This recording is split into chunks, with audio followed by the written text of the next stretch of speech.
Hello, everyone, and welcome back to the channel. I hope you guys are having an absolutely fantastic day. And last video, I did promise you guys tape that I searched forever for. And I'm telling you, this tape is absolutely incredible and mind blowing for sure. This is a tape that I don't think many of you have seen. If you've seen it, then awesome. But it was extremely hard for me to find. I'm talking like I searched for a week and I couldn't find it. Finally, I have found it. And I said I would shorten it down, but you know what? I can't do that. There's just too much information going on, and I don't want you guys to miss even a second of it. So, this is going to be a different video, and this is all you need to know about Bob Lazar, the crafts he worked on. He explains everything in minute detail what he did, and he dumbs it down for us normal people. Okay, this guy is a freaking genius. Anyways, without further ado, let's get into the video.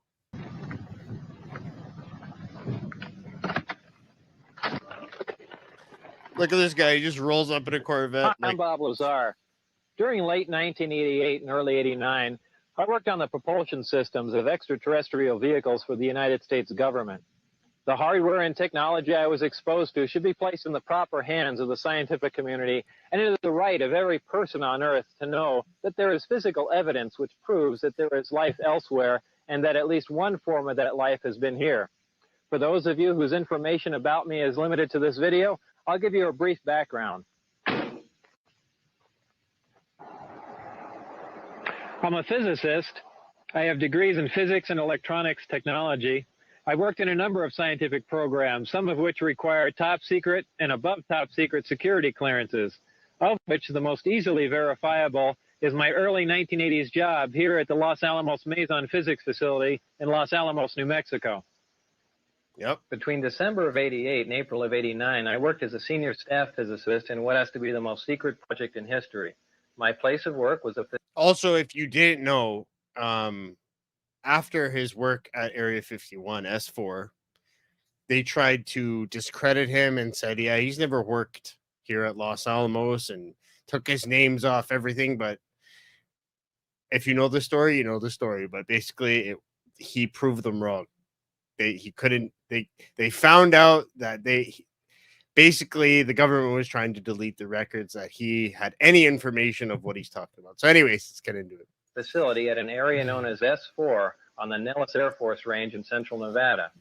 Area S4 is located approximately 15 miles south of the infamous Area 51 installation at Groom Lake, where the U-2 and SR-71 spy planes were developed. For the duration of my employment at S4, I was paid by the United States Navy.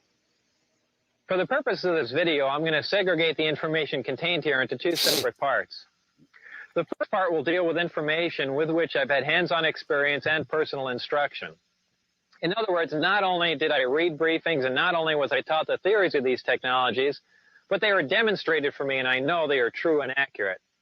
Some of the points covered in this first section will be how vast distances of space are traveled by virtue of an intense gravitational field, how this gravitational field is generated, what the power source is and how it functions, and general information about disks and the project at S4. The second part of this will deal with subjects on which I've read supporting information, yet for the most part, I had no other way to corroborate the information or ascertain its accuracy. When we get to part two, it'll be obvious why proof of some of this information could not be conclusive. Some of the points covered in this second section will be information about the beings that brought us this technology, and how these beings have historically interacted with man. I've been prudent in selecting what to expose here, and I think that some of this information should not be made available to the general public. This information is being conveyed to you as it was to me, with the exception that in most cases I've simplified things for those of you with non-scientific and non-technological backgrounds. So Simplified. And when you hear his explanation, it's simple, but again, coming from this genius, it's very I don't know. Even for me, it's hard to grasp. So if any of you can understand what he's saying in his layman terms, then great. So let's begin. At the beginning of this first section, I'm going to give you 3 short science lessons. And once you've learned them, you'll not only know more about interstellar travel than almost anyone else in the world, but you'll know the actual method another civilization is used to travel from another star system to the planet Earth. Now, during the course of this, I'm going to have to relate information that I've learned at S4 to information that we're already aware of. And when I say we, I mean the general mainstream scientific community. So as not to waste too much time explaining established scientific facts and theories, when I say we know this or we know that, please feel free to consult any qualified scientist, professor, or science teacher to have them explain my statements to you. One of the most predominantly asked questions is, how is it possible to cross vast expanses of space without exceeding the speed of light? Or how can you travel in reasonable time and economy between points that are light years apart? Now, keep in mind that the speed of light is 186,000 miles a second, which translates into roughly 669 million miles an hour. Wow. And a light year is a distance traveled in 1 year at the speed of light. Proxima Centauri, which is the star system nearest ours, would take 4 years to reach traveling at the speed of light. So up until now, when we've examined the requirements to travel these distances, we've always had to consider the problems of traveling at a speed near the speed of light. This poses problems with propulsion, navigation, fuel capacities, and even when you consider the effects of acceleration on space-time, which include time dilation, mass increase, length contraction, and a whole host of other things, it quickly becomes evident that this type of travel would require a level of technology that man has not yet achieved. The truth of the matter is that traveling these distances does require a level of technology that man has not yet achieved, but it has nothing to do with flying in a linear mode near the speed of light. We know that I did tell you guys in the last video about the speed that they travel, and they do not use the speed of light because it would take too long. And he'll explain in a few minutes from now during this video, but I just want to say it's very long, so I just appreciate you guys. If you want to, don't watch it or watch it, but I suggest you do because it is in detail of everything. I'm telling you, it's an absolutely fantastic video, and there'll be minimal pausing because I have little value to add to what he has to say, of course. But let's continue. shortest distance between 2 points is a straight line. So in our universe, we've always assumed that the fastest way from point A to B was to travel in a straight line at the speed of light. Well, the fact is that when you're dealing with space-time and you enjoy the capability of generating an intense gravitational field, the fastest way from point A to B is to distort or warp or bend the space-time between point A and B, bringing point A and B closer together. The more intense the gravitational field, the greater the distortion of space-time and the shorter the distance between points A and B. Most of us think of space-time as the void or as nothing. And remember, it wasn't that long ago that man considered the air in our atmosphere to be nothing. Yet with time, we've become aware of the elements and properties of the air and atmosphere. Well, indeed, space-time is an entity, and one of its properties is that it can be distorted or bent by a gravitational field. We know that gravity bends or distorts space-time and light by virtue of the fact that we're able to see stars, which we know should be blocked from our view by the sun. Referring to the graphic here, the solid line denotes the position of a star that's located behind the sun, and the dotted line shows its position as viewed from Earth. This is made possible because the sun's gravitational field distorts the space, time, and light around the sun, allowing us to view stars which should be hidden from view. We know that gravity distorts time by virtue of the fact that if we take 2 identical atomic clocks and keep one at sea level and take the other one up to a high altitude, when we bring them both back together, they reflect different times. Yep. The difference in this passage of time is caused by the fact that a gravitational field weakens the further you get from the source. So the atomic clock, which was taken to the high altitude, was exposed to a less powerful gravitational field than the clock which we kept at sea level. The effect of a gravitational field on space-time is something that we've been able to observe, but not to experiment with. This is due to our inability to generate a gravitational field. And up until this point in time, great mass, such as a star, planet, or moon, was the only source of a discernible gravitational field that we're aware of. So just as the gravitational field around great mass of a planet distorts space and time, any gravitational field, whether naturally occurring or generated, distorts space and time in a similar manner. Now, the great benefit of generating an intense gravitational field is not only can you turn it on, but you can turn it off. If we refer back to our original illustration of space-time distortion, we can see that when we generate an intense gravitational field, we can distort the space-time and in turn the distance between the point where we are and the point where we want to be. We can then position ourselves at the point where we want to be and then stop generating the gravitational field, allowing space-time to return to its natural form. Absolutely amazing. In this manner, we can travel great distances with little linear movement, and this is how space-time distortion translates into reduced distance. Now back to our original question, how is it possible to cross the vast expanses of space required for interstellar travel without exceeding the speed of light? This is accomplished by generating an intense gravitational field, distorting space-time and allowing you to cross many light years of space in little or no time and without traveling in a linear mode near the speed of light. The next question is, how do you generate a gravitational field?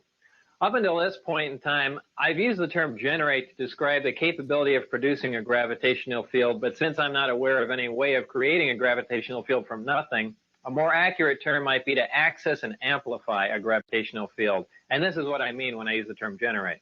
To understand how gravity is generated or accessed and amplified, you must first know what gravity is.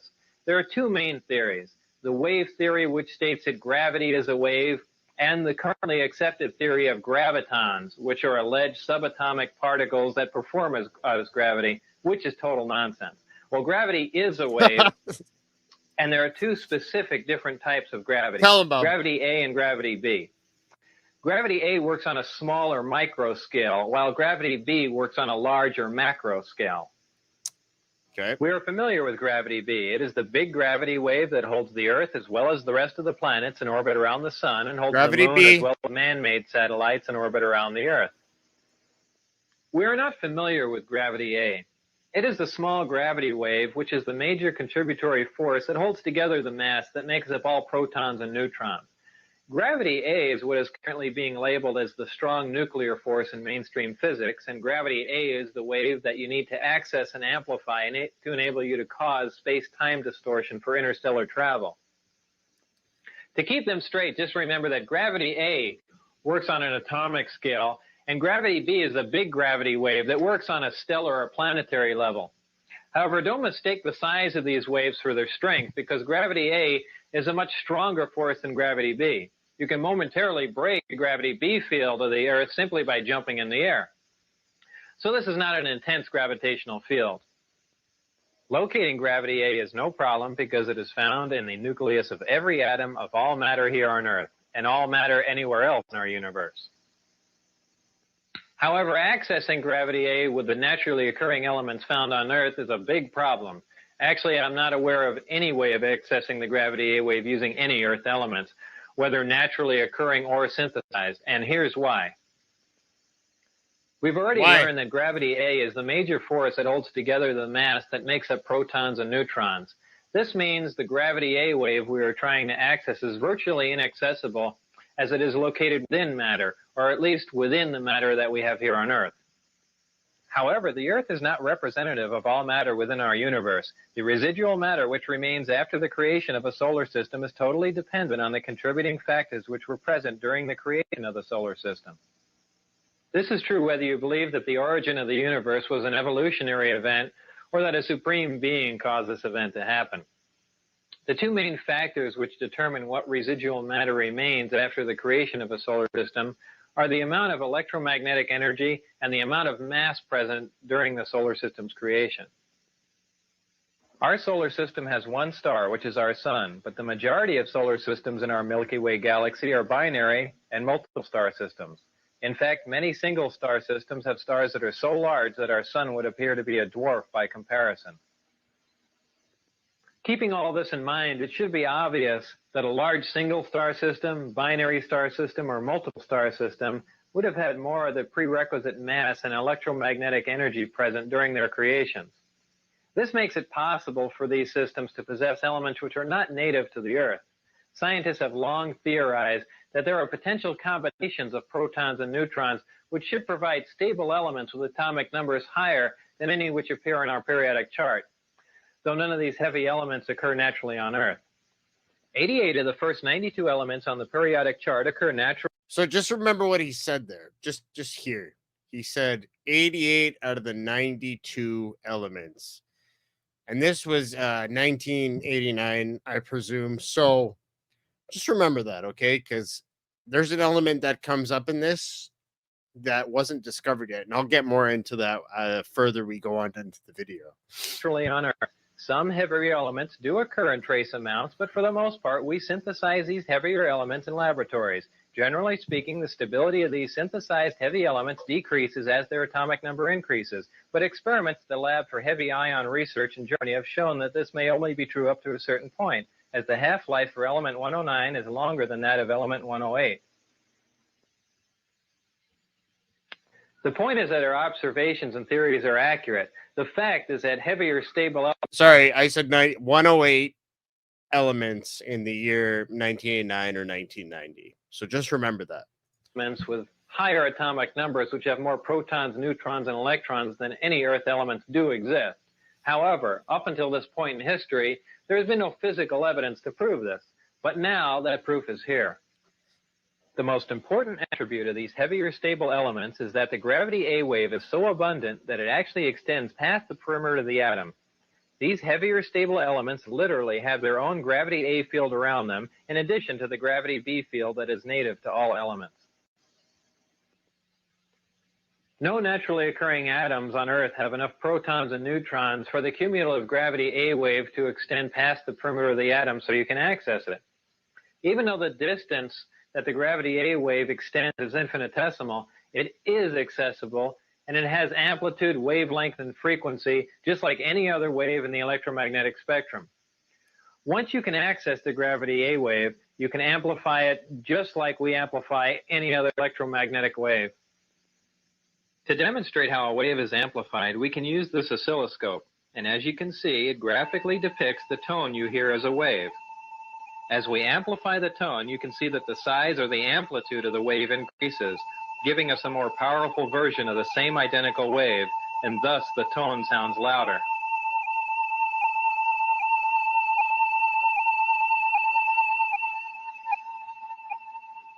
In like manner, the gravity A wave is amplified and then focused on the desired destination to cause the space-time distortion required for space travel. This amplified gravity A wave is so powerful that the only naturally occurring source of gravity that can cause space-time to distort this much would be a black hole. This brings us back to our original question. How do you generate a gravitational field? You must have access to an element which is heavy enough for the gravity A wave to extend past the perimeter of the atom. Then you can access and amplify it for space-time distortion. To complete our 3 science lessons, the last question is, what is the power source for this type of travel? This is interesting. Well, for those of you with limited knowledge about power sources, I'm sure you can probably imagine the enormous amount of power required to cause a space-time distortion for this type of travel. After all, we're amplifying a wave that barely extends past the perimeter of an atom until it's large enough to distort vast amounts of space-time. For those of you with extensive knowledge about power sources, I'm sure it's probably even more puzzling as to how it's possible to have a compact, lightweight, onboard power source that can provide this much power. Yes. For everyone to understand that, I need to further explain a couple of things we briefly touched upon in the last question. If any physicist watching this, or anyone who can lower this down even more for us normal people, please leave a comment down below. But this is mind-blowing information, right? And he explains it very, very well, right? If you remember, I said that for the most part, we synthesize or create heavier elements in accelerators, and their stability decreases as their atomic number increases. So what does this all mean?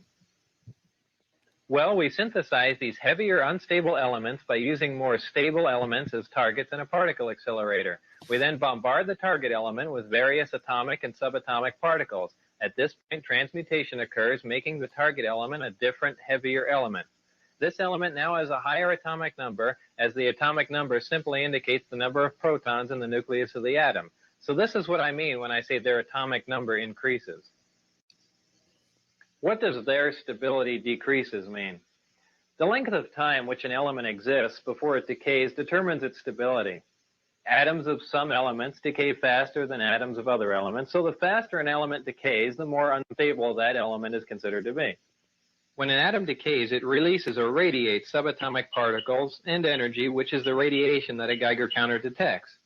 As you can see, this... And just to stop it here, usually, right, when we hear of some sort of UFO crashing, when investigators go to investigate the crafts that were supposedly in the area, government or non-government, right?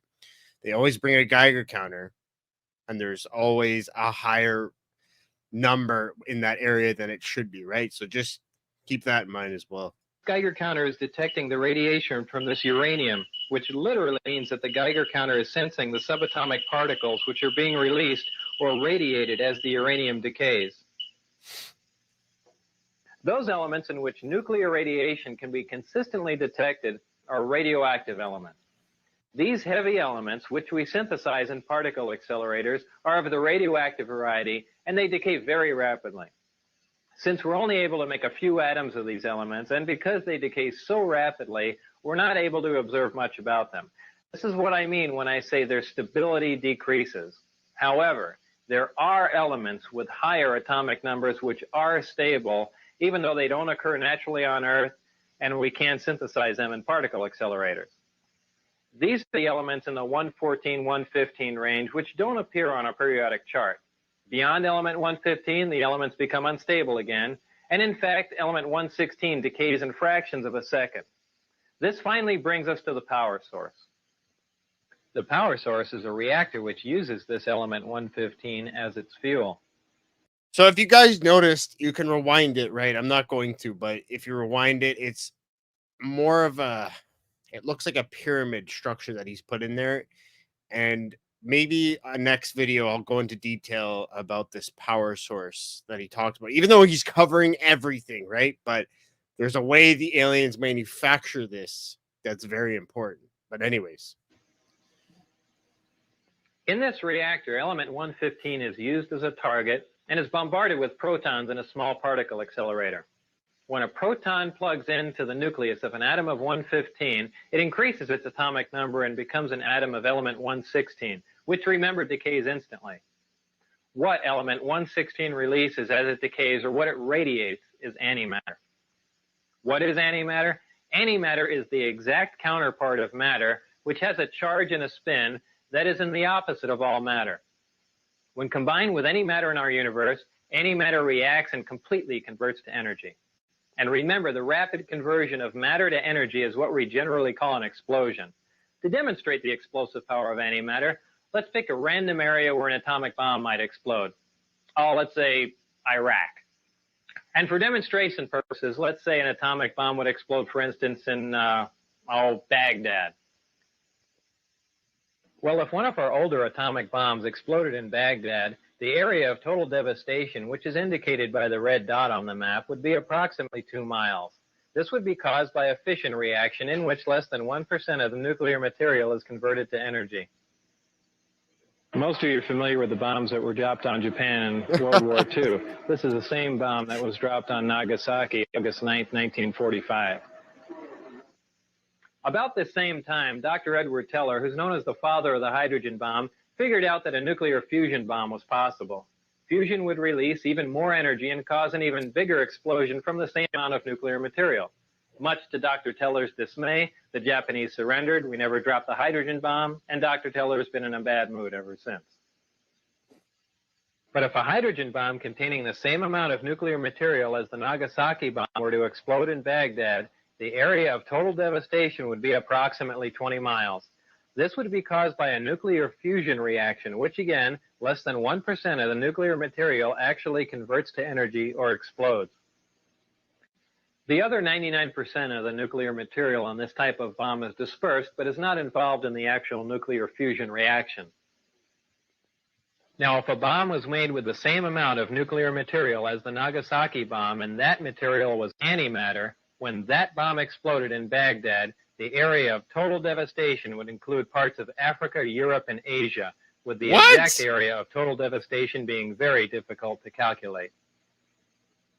This would be caused by a total annihilation reaction, which is the complete conversion of matter to energy. 100% of the nuclear material in this bomb would explode or convert to energy. Holy. We currently have no practical way to harness antimatter into a bomb, and generally speaking, we can only isolate antimatter in a particle accelerator and store it for a short time. This demonstrates the enormous amount of power released when you totally convert matter to energy, which is what happens when antimatter and matter are combined. So back to our power source. Inside the reactor, element 115 is bombarded with a proton, which plugs into the nucleus of the 115. So he says element 115, if I'm right. That's what he says. Now, in the year 1989, we've already established that there was only 108 elements, right? And this, so I wanted to see, when did we put element 115 on the periodic table? So I found out it was actually discovered, right? And it's called Moscovium. There's another name for it as well, but Moscovium. And it was first synthesized in 2003 by a joint team of Russian and American scientists at the Joint Institute of Nuclear Research in Dunba, Russia. Like, this guy has already told us that element one. So the credibility to this guy's story is absolutely crazy, right? So, oh, the other name for it would be Anapentium. I hope I said that correctly. It sounds better than Moscovium, but hey, I'm not the one for naming these things. But anyways, let's get back to the video. Atom and becomes element 116, which immediately decays and releases or radiates small amounts of antimatter. The antimatter is released in a vacuum into a tuned tube, which keeps it from reacting with the matter that surrounds it. It is then directed towards a gaseous matter target at the end of the tube. The matter and antimatter collide and annihilate, totally converting to energy. The heat from this reaction is converted into electrical energy in a near 100% efficient thermoelectric generator. This is a device that converts heat directly into electrical energy. Many of our satellites and space probes use thermoelectric generators, but their efficiency is very, very low. And if you know, like, I'm an electrician for trade, right? And you know that 100% efficiency is unheard of. 80, 90, maybe, but 100%. Some is lost due to mechanical force, heat, and so forth, right? So 100% efficiency. There's nothing on Earth, I don't think, that is 100% efficient. There might be, and I might be mistaken, but I'm just saying that's absolutely insane. All these actions and reactions inside of the reactor are orchestrated perfectly like a tiny little ballet. And in this manner, the reactor provides an enormous amount of power. So back to our original question. What is the power source that provides the power required for this type of travel? The power source is a reactor which uses element 115 as a fuel and uses a total annihilation reaction to provide the heat which it converts to energy, making it a compact, lightweight, efficient onboard power source. Yeah. I've got a couple quick comments about element 115 for those of you who are interested. By virtue of the way it's used in the reactor, it depletes very slowly, and only 223 grams of 115, which is just under half a pound, can be utilized for a period of 20 to 30 years. Element 115's melting point is 1740 degrees Celsius. I need to state here that even though I had hands-on experience with element 115, I didn't melt any of it down, and I didn't use any of it for 20 to 30 years to see if it depleted. There's also, he later explains that in order to synthesize element 115, right, synthetically, it's very, very, very minute how much we can make. But maybe that's what they're telling us. Maybe they can make whatever they need of it. But 30 years, that's insane. So we've learned how space-time is distorted by a gravitational field. We've learned how that gravitational field is generated, and we've also learned where you get the power to accomplish all of this. Now it's time to link all we've learned in our science lessons to the vehicle that utilizes all of this technology. And a few years ago, I never thought I'd hear myself say this, but that vehicle is a disc, which is generally referred to as a flying saucer. I had at least partial views of 9 different discs out at Area S4. This part is absolutely insane. He goes on to explain everything in detail. I'm telling you guys, watch this video. It's absolutely insane. But the one I'm going to describe to you now is the one in which I not only saw 2 of the 3 interior levels, but I also saw it fully functional in flight. And no, unfortunately, I didn't get to go for a ride in it. This particular disc appeared to be in excellent condition, and because of its sleek appearance, I nicknamed it the Sport Model. The Sport Model is about 16 feet tall and 40 feet in diameter. The exterior skin of the disc is metal, which is the color of unpolished stainless steel. The Sport Model sits on its belly when it's not energized. As you can see, the hatch is located on the upper half of the disc, with just the bottom portion of the door wrapping around the center lip of the disc. The interior level of the disc is divided into 3 levels. The lower level is where the 3 gravity amplifiers and amplifier guides are located. These are the things used to amplify and focus the gravity A wave that we learned about in our science lessons. The reactor is located directly above the 3 gravity amplifiers on the center level and is in fact centered between them. The reactor is similar to this half-scale model. The element 115 is machined into triangles like this and is then inserted into the reactor. This piece of element 115 is the source of the gravity A wave, as well as the target that is bombarded with protons to release the antimatter, both of which we learned about in our science lessons. The center level of this disc also houses the control consoles and seats, both of which were too small and too low to the floor to be functional for adult human beings. The walls of the center level are all divided into archways. At one point in time, when the disc was energized, one of the archways became transparent, and you could see the area outside of it just as if the archway was a window. After the panel had been transparent for a while, a form of writing, which was unlike any alphabetic, scientific, or mathematical symbols I've ever seen, began to appear on the transparent archway. And I was never informed as to how all of this was achieved, not that any of that would have required alien technology. I was never given access to the upper level of the disc, so I can't enlighten you as to what the porthole-like areas are, other than I can assure you that they're not portholes. Now, before I go any further about the disc, I'm going to show you where and under what circumstances I saw it tested. My job in this program was to be part of a back engineering team. Back engineering is the act of taking a finished product and tearing it apart to find out what makes it tick. The goal in this program was to see if the technology of the disc could be duplicated with other materials. He doesn't explain this one part in here, but I thought I'd let you guys know that the inside of the disc, explained in an interview, I believe with Joe Rogan or Jeremy Corbell, one of those two. It was more like it was molded, right? The chairs weren't, you couldn't move them. They were stationary. It looked like a mold. And what a mold is it just looks like something was just pressed over it, like a bottle, for example. And it was just made as one piece, right? There was no welding. There was no anything to keep it to the floor. It was just there, right? So interesting stuff. When I went to work, I was flown from McCarran Airport in Las Vegas to Area 51, which is a highly secure government base on the Nevada test site. Area 51 is located about 125 miles north of Las Vegas, near the Groom Mountains and the Groom Dry Lake bed. From Area 51, I was bused to an even more highly secure facility located about 15 miles south of Area 51 called S4. S4 is situated at the base of the Papoose Mountains by the Papoose Dry Lake bed. The airspace around S4 is restricted, and if any unwelcome aircraft strays into the outer sector, they radio the pilot and instruct him or her to leave. If that pilot continues and strays into the middle sector, jets will be scrambled to escort the intruding aircraft out. If for any reason whatsoever that aircraft penetrates into the inside sector before jets can be airborne, ground-to-air missiles will neutralize the intruder. Neutralize.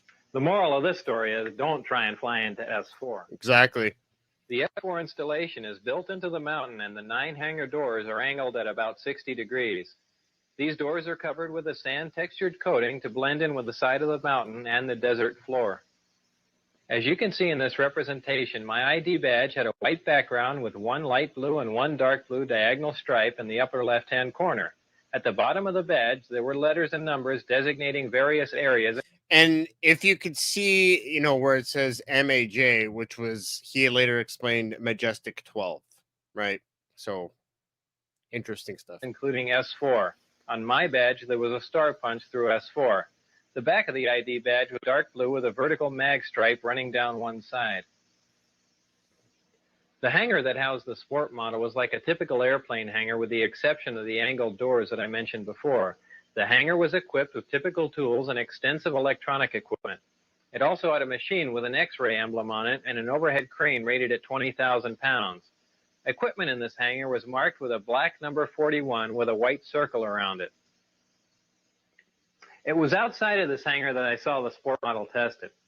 Now, when a disk travels near another source of gravity, such as a planet or moon, it doesn't use the same mode of travel that we learned about in our science lessons. When a disk is near another source of gravity, like Earth, the gravity A wave, which propagates outward from the disk, is phase shifted into the gravity B wave, which propagates outward from the Earth, and this creates lift. The gravity amplifiers of the disk can be focused independently, and they are pulsed and do not stay on continuously. When all three of these amplifiers are being used for travel, they're in the delta configuration. And when only one is being used for travel, it's in the Omicron configuration. As the intensity of the gravitational field around the disk increases, the distortion of space-time around the disk also increases. And if you could see the space-time distortion, this is how it would look. As you can see, as the output of the gravitational field from the amplifiers becomes more intense, the form of space-time around the disk not only bends upward, but at maximum distortion actually folds over into almost a heart shape around the top of the disk. Now remember, this space-time distortion is taking place 360 degrees around the disk. So if you were looking at the disk from the top, the space-time distortion would be in the shape of a donut. When the gravitational field around the disk is so intense that the space-time distortion around the disk achieves maximum distortion and is folded up into this heart-shaped form, the disk can't be seen from any vantage point, and for all practical purposes is invisible. All you could see would be the sky surrounding it. So basically, when we can see the UFOs, they're in some sort of other configuration, because if you're generating gravity like that, right, it's going to bend the light, making it invisible. So kind of like a cloak, right? So that's interesting. Program out at Area S4 consisted of 3 projects: Project Galileo, Project Sidekick, and Project Looking Glass. Project Galileo dealt with gravity propulsion and was the source of all the information you've learned in this first section. Project Sidekick dealt with a beam weapon that had a neutron source and was focused by a gravity lens. Maybe, right, what he's talking about is what I did in my last or previous video, right? Was the DEW weapons, direct energy weapons. Now we're seeing this technology coming out more and more. And it's very interesting because you'll see in a second he mentions Project Looking Glass. Absolutely insane if the government has this. Project Looking Glass dealt with the physics of seeing back in time. Now, I was not personally involved with the hardware of Project Sidekick or Looking Glass, and those projects are beyond the scope of this video. So this brings us to the end of this first part, in which I'm presenting to you as fact. At this point, we begin our second part, which is the section that contains what I call excerpts from the government Bible. I call it that because, as you can tell from part 1, there's a small segment of the United States government that makes scientific and technological judgments from a knowledge base that is not available to the general public. If the following information is true, the United States government also makes judgments on a historical, philosophical, and even theological level from a knowledge base that is not available to the general public. These are excerpts from some of that information. So this part more deals with, okay, the documents that were given to him while he was working at S4. Basically where the beings were from, where they live, and so on and so forth. So this section, absolutely incredible. If it's true or we don't know. But he's just saying that this is what he was shown, right? As part of my indoctrination into the program at S4, I would randomly be taken into a small room which contained a table, a chair, and 120 or so briefings in blue folders. I'd be left there to read for varying amounts of time, usually about half an hour. These briefings contained a wide spectrum of information, mostly relating to aliens and alien technology. These reports appear to be an overview of alien information which can be used to brief scientists from any field about the scope of the whole project, and not just their specific field of endeavor. The overview of Project Galileo was accurate. I read the overview and later witnessed evidence which proved it to be accurate. So it is possible that scientists involved with other projects could have seen evidence that these other overviews were also accurate, but I can't make that assertion. To me, these reports were simply words on paper. So to keep from saying allegedly and supposedly in every sentence, I'll relay this information to you as I read it, since I've already put this disclaimer on it. Yep. This technology that you've learned about thus far was brought here by some alien beings from the Zeta Reticuli 1 and 2 star system. These stars are located in the constellation of Reticulum, which can only be seen from the southern hemisphere. Zeta Reticuli is a binary star system, which means it has 2 stars, and is located approximately 30 light years from Earth. These beings are from Reticulum 4, which is the 4th planet out from Zeta Reticuli 2. This is the way star systems were referred to in these reports. They simply designate the name of the star and the number of planets from the nearest to the furthest from the star. For instance, our sun was designated as Sol, and the Earth was referred to as Sol 3 because we're the 3rd planet out from the sun. A day on Reticulum 4 is 90 Earth hours long.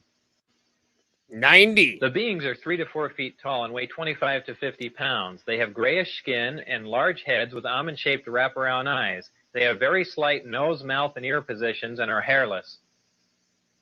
Any dates in the information regarding these beings were written in a 6-digit number which began with 1623. Since I had no idea what the 6-digit number was for the present year, I had no way of calculating when these beings arrived, or at least arrived this time. These beings said that they had been visiting Earth for a long time and presented photographic evidence which they contended was over 10,000 years old. There was an exchange of hardware and information in Central Nevada until 1979, at which time there was a conflict which brought the program to an abrupt halt. I believe the conflict, and don't quote me on this, but I believe the conflict was a bunch of Army personnel. The aliens basically said, stop, don't come any closer with your weapons. And they didn't listen, and they came forward, and one of the weapons went off and killed a bunch of them.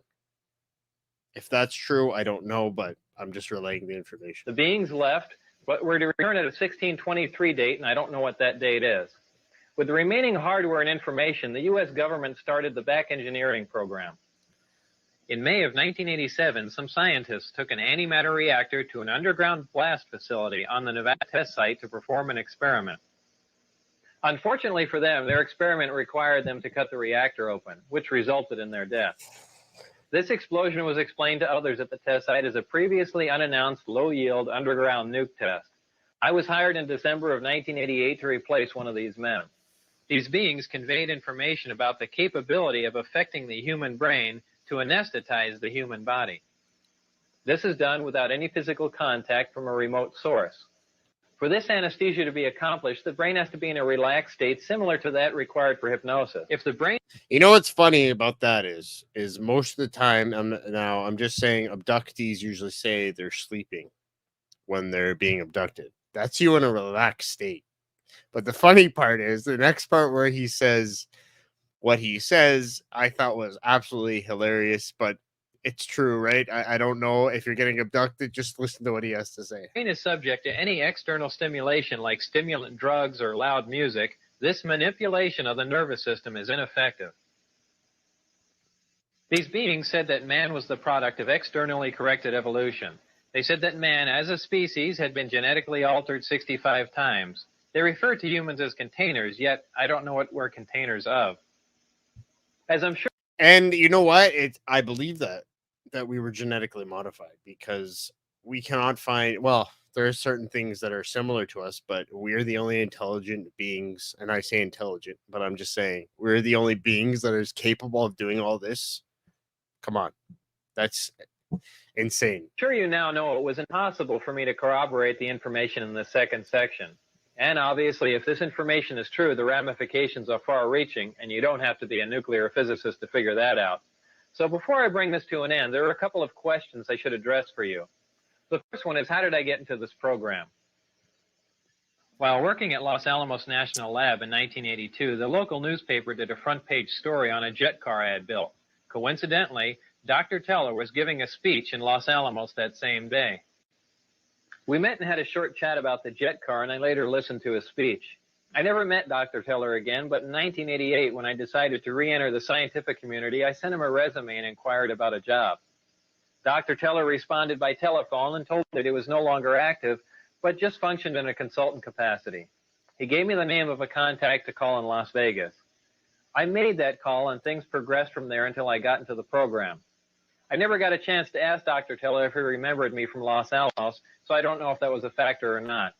If you use nuclear fuel and not just fossil, nuclear fuel is easy. But whether these investigations were lost, which are interesting, if you ever want to get there, let's start. That is an interesting question. And that's about all I can say. All I have time to say. And what specifically the fuel will be, I think it might be fission, more probably fusion. And it was not so. Is there any other nuclear reaction besides fission and fusion that you know of? No. Anything? But look, please, you try to explore the things about which I only will have to tell you it is not interesting, it's a waste of time. Above plutonium or Look, it is, in my opinion, not interesting. I don't intend to answer it. If you ask me that question on camera, I will shut up. I will sit silent. I wonder why. Right, and if you, I'll boost the audio on that. It's very hard to hear that, but basically, they're asking, was there any form of technology or nuclear fission that is better than what we have? Basically, and he says, no, I'm not going to say a word. But Bob Lazar has just told us everything. Right? You're not going to get an answer out of me on that. okay. And if I ask you on camera if you know Bob Lazar, can you just say no? I will sit silently. Come on, man. Yep. The second question is that if all I've just presented to you is true and the government is keeping this a secret, how can I make a video telling you about it? Well, the bottom line is, if there are any repercussions from making this video, it would simply confirm that what I told you is true. So what you do with this information is up to you. It just drives away in his Corvette. I love Remember, it. not everyone who sees a disc in the sky is crazy. So keep your eye on the sky, especially here in Central Nevada. And thanks for listening. Thank you, Bob. Thank you, man.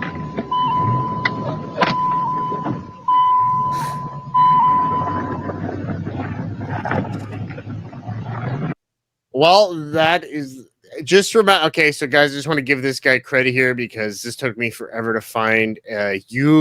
Ottawa Scotty. This is from his channel, right?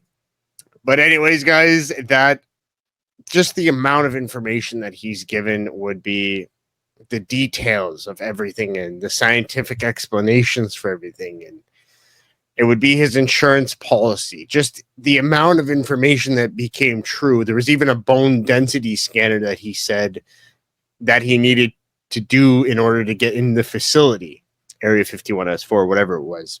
And it became true years later, proven in the documentary. So you guys let me know what you think about this. But anyways, guys, thank you so much for stopping by and watching the entire video. If you made it through, please hit the like button. Comment down below if you have anything to comment. And I'll see you guys next time. Take care and peace.